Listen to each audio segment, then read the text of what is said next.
मी सुनेत्रा अजित पवार गांभीर्यपूर्वक प्रतिज्ञा करते की कायद्याद्वारे स्थापित झाले आहे अशा भारताच्या संविधानाबद्दल मी खरी श्रद्धा व निष्ठा बाळगीन। मी भारताची सार्वभौमता व एकात्मता उन्नत राखीन।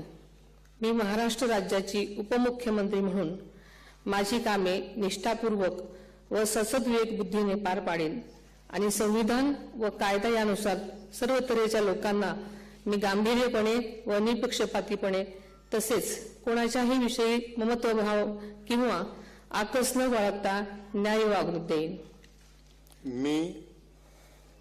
मी सुनेत्रा अजित पवार गांभीर्यपूर्वक प्रतिज्ञा करते की महाराष्ट्र राज्याची उपमुख्यमंत्री म्हणून माझ्या विचारार्थ आणली जाईल किंवा मला ज्ञात होईल अशी कोणतीही बाब अशी उपमुख्यमंत्री म्हणून माझी कामे यथायोग्य पार पाडण्यासाठी आवश्यक असेल ते खेरीज करून एरवी मी कोणत्याही व्यक्तीला किंवा व्यक्तींना प्रत्यक्षपणे वा अप्रत्यक्षपणे कळवणार नाही किंवा त्यांच्याकडे उघड करणार नाही।